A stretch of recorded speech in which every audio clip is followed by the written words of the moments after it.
Here's an idea to play with. Imagine if you had unlimited funds to pick only one motorcycle, and you could pick any bike you want in the world. Anything. Got me thinking, what would I choose? And I'm curious, what would you choose? I wonder if these guys are going to catch anything on this pier, but look at that. There's a city right behind us. That's how close we are to the city today. But, as I was saying at the beginning, I had this random thought today. What if you had unlimited funds to pick one motorcycle? What would you pick? And I'm going to go over a couple that I think I would pick and narrow it down. Because I think the obvious answer that most people will go to will be the fastest, most aggressive bike you can think of. The Ninja H2s, the Ducati V4 Panigales, all of those big boy toys. I think it's actually a little bit more nuanced than that. Hear me out, I've got a plan here. Look at the blue waters, it's so nice and calm. It is pretty cold though, you can see me wearing my gloves, I've got thermals on. Looks can be deceiving. If I had to pick one bike, I'd actually do away with the obvious. I would do away with those big 1000cc bikes that we just spoke about. I would do away with the Panigales. I would do away with the CBR 1000 double Rs and all that stuff. Believe it or not. You can keep your crotch rockets. Because I'm leaning towards more of a realistic, sensible option. And bear in mind, this is only one bike you can choose, and you have to have this one bike for the rest of your life. Let me just throw that in there too, just as an added twist. You're going to be stuck with that bike for the rest of your life, no matter how old you get. So because of that, I'm leaning more towards the adventure bike, the sport touring, the realistic top tier bikes that you can think of in that category. I'm thinking the Honda Goldwing, the Harley Road King, all of the above, the big boys with all of the gadgets, all of the comfort, and all of the capability of crunching miles. Probably the bike will last longer than I will. Whereas I know, as I said at the beginning, most people will lean heavily towards the dream bikes, they're fast bikes. But think about it, right? I've ridden a lot of bikes in my time. I've covered a fair different type of riding. I've covered all types. And what I've come down to think in my medium to longish riding career is I would much rather something that's comfortable and can chew up miles than something that I've one, got to tinker with, or two, is going to break my back just so I look cool pulling up to a biker cafe. And don't be like this guy, I can't stand, it can't just be me, people riding these scooters and things on the road without insurance and things and without helmets. I actually had a friend a year and a half ago who died on one of those, and he was wearing a helmet and he pretty much died on the scene. And that was a very close best friend of mine, so can't stand him whatsoever. Be more like that guy. Wear your helmet, take your time, and have wheels big enough that if you were to hit a stone, you're not going to do a front flip and land on your face. But hey, check it out, look, we're right on the peninsula of Devonport here. Memorial Drive, for those of you that might know, the golf course. It's a beautiful place, and right at the top here, you can actually go to the top of this, and I'll see if we can get up there in this video. If not, it means that they've blocked it off. But right at the top of that hill up there is some army barracks, or it's like an old, like cannons and things like that they used to use as a vantage point. And you can get right up in there and you can walk around the guns and things. If I don't do it in this video, then I'll make a video at some point getting up there and showing you around that. Let's take a lift, shall we? Let's go around all of this. Have a look down here. And you'll notice when we're down here, a lot of these houses are really old. They're very traditional. That's what this area is known for. It's known for having the old white fenced houses, obviously on a smaller scale, but you'll be surprised at how much some of these houses down here go for. You're talking the $3, $4, $5 million range easily. Ridiculous. When you think about it, I've got friends that live in some of these houses, and I myself just live down the road. These houses, to me personally, you're paying, of course, for location, you're paying for the neighborhood. You can imagine the clientele you get around here. It's very much the, as you can see right there, dare I say it, the old privileged boomers. They bought these houses back in the day, and as I said, now they're worth an absolute fortune. But when you get inside a lot of these, they need a lot of work. Some people like the old aesthetic. Me personally, once you're inside these houses and you have the wooden floors, It's absolutely freezing inside in winter, and I'd rather spend half that money on a nice modern house. That's me. That is the type of guy I am. The only problem with living out here is the traffic getting out is a one-way hellhole. So if you have a bike, you're winning. If not, you're paying a lot of money to be stuck in traffic every day trying to escape the paradise that is Devonport. Yeah, I think we're going to skip the old mountain climb because I've got some things to do. Let's just head back down the peninsula. But look at this. Such a beautiful place. I'm not going to lie, I am very blessed to be able to ride down here, and I'm sure you guys enjoy watching me cruising around New Zealand. I mean, not many people are doing it. So there you go. I hope I'm bringing something new for you guys to see. Back to the task in hand with the whole what bike would you choose topic. You got to also factor in funds, because you don't have to pick the most expensive bike, but you might as well. Like if I was going to get, as I say, like a sport touring bike, the Multistradas.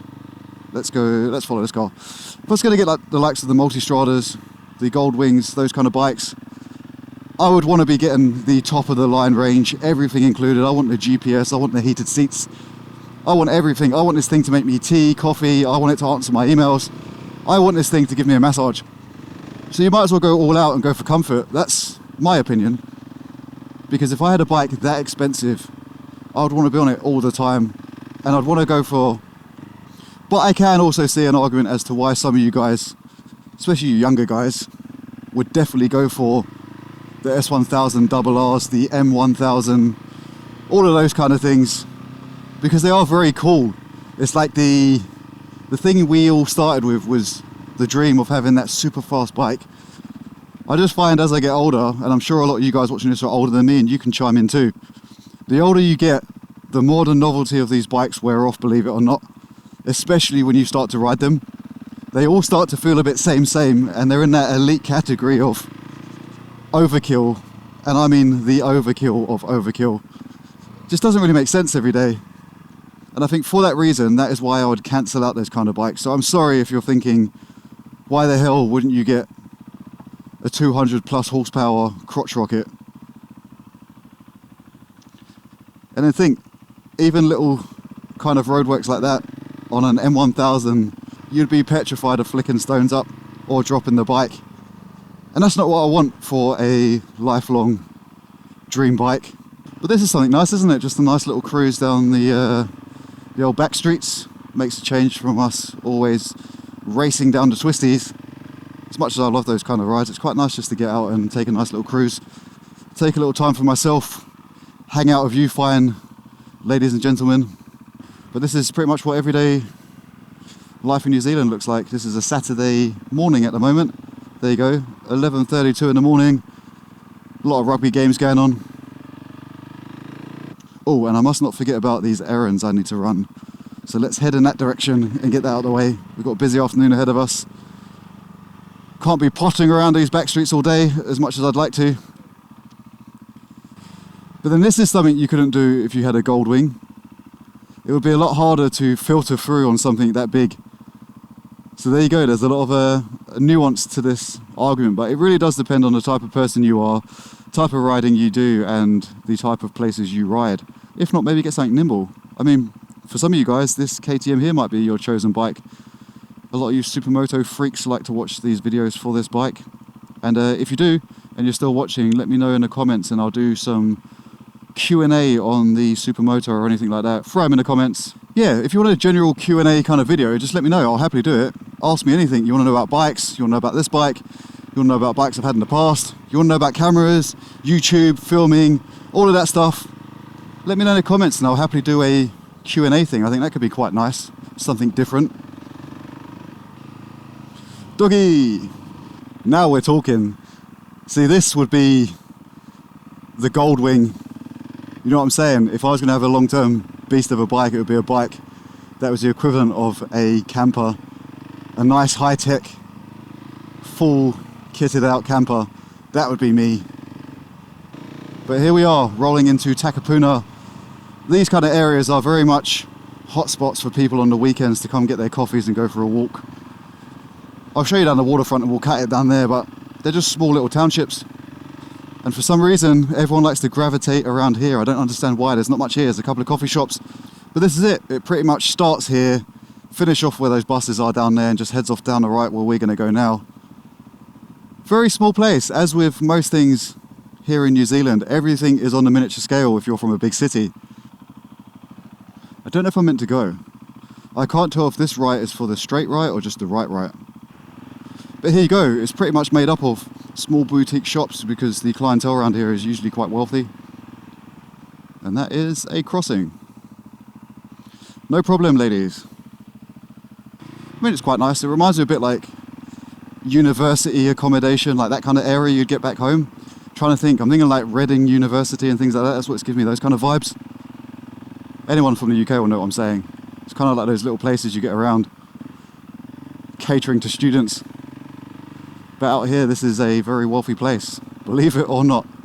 Some of these shops charge you an absolute fortune for the bare basics. I know what we'll do. We'll end it down here. You'll see when we get around the corner. Good day, sir. But I think you can tell already, I don't really put too much thought into this video. And if you couldn't already gather, my top pick would probably be the Honda Goldwing. I'm pretty sure they've got a newer model coming out. It would be that. Doesn't take a genius to realise that would be the bike I chose, the amount I've mentioned in this video. But look at this, the old boat ramp. But let me give you a quick story time before I leave. So I used to have a small boat out here and I had a friend come and visit me from England. So we came here in autumn or something. It was very cold, very choppy weather. I'll just jump off the bike and show you.